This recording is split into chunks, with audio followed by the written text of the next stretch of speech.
How's it going, everyone? Thank you so much for tuning in to some more Spellbreak content in the second episode of Basic Gauntlet, where we take the gauntlets, break them down to easy and digestible pieces so we can better understand each one and make it a little easier for newer players that are coming on every day.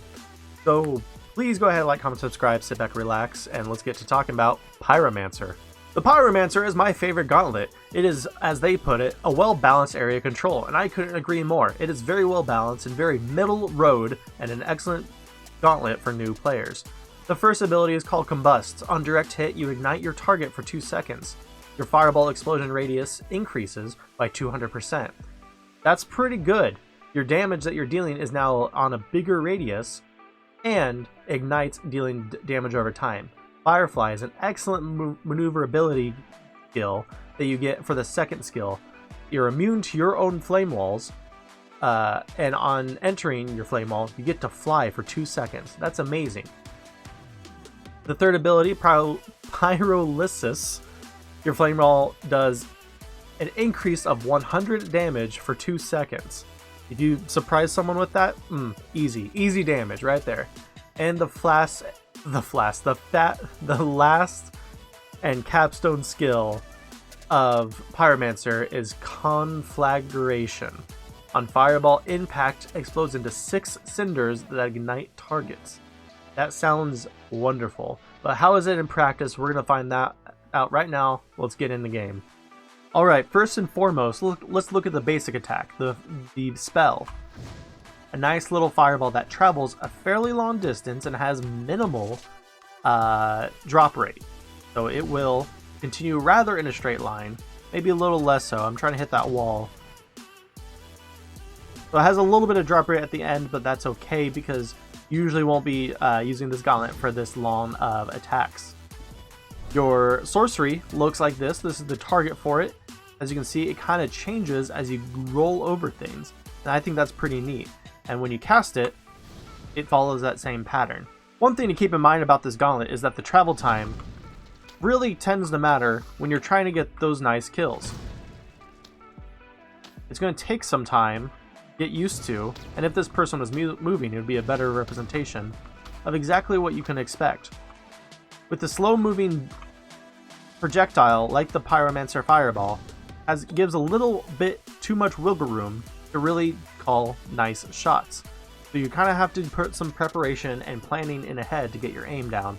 However, it is pretty straightforward once you do. We've already seen it, but we can see that 2-second tick of damage equaling 8 points of damage right there. So you start off with a 25 and then get an extra 4 points of damage per tick for a total of 8. The damage goes up with each gauntlet. The uncommon gauntlet does 30 base damage with 4 damage per tick on the ignition damage. The rare gauntlet does 34 base damage with 2 ticks of 4 damage each still. As you can see, the tick damage, or the damage over time, does not really change. It stays at a constant 4. Let's bump this up to a legendary. With a legendary gauntlet, the base damage is 38, again, with 2 ticks of 4 damage each. So we've talked about the first ability, Combust, for pretty much in depth. You see that it's 4 damage per tick on all gauntlets. So let's talk about the second ability, titled Firefly. Again, it uses your firewalls, which you are now immune to.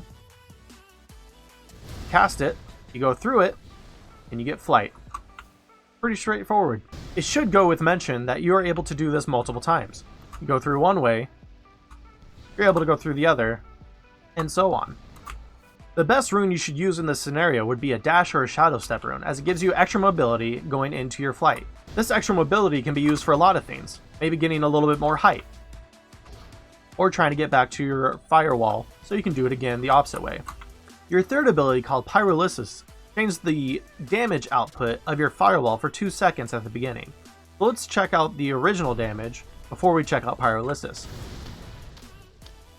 You get 6 damage a tick for every time you're standing in the firewall.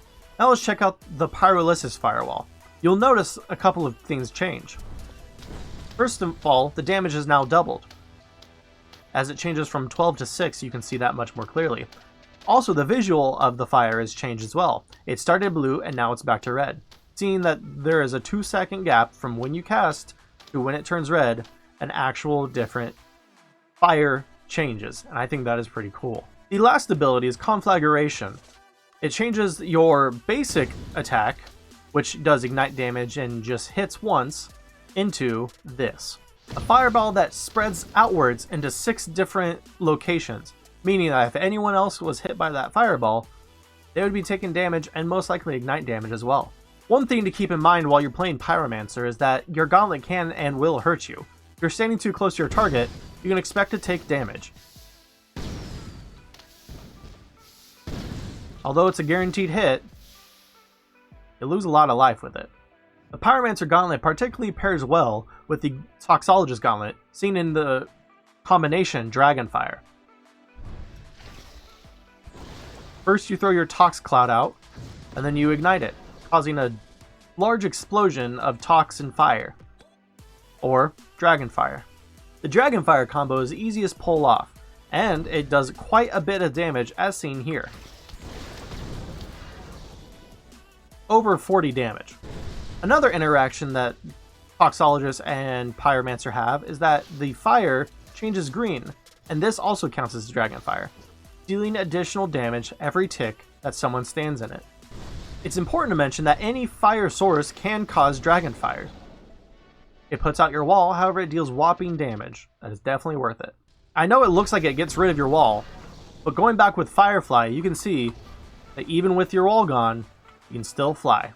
As you can see, the overall Pyromancer Gauntlet is an excellent beginner gauntlet, although it does have some drawbacks of needing to have a little bit precision with your shots and understanding the travel speed of your fireballs, and the fact that it could hurt you if you're a little too close can really be a downer to some people. However, when you show it against the high mobility you have with Firefly and the overall large damage you can get from the Dragonfire combo, I could say that this is a relatively easy gauntlet to use for newer players. I would definitely recommend doing Stone Shaper first. However, if you're just itching to get in there, I think you could pilot this without any concern.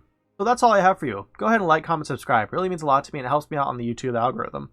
And if this is the content you would like to see, tell me in the comments down below. Anyways, that's all I have. Like, comment, subscribe, and as always, I hope you have a nice day and peace.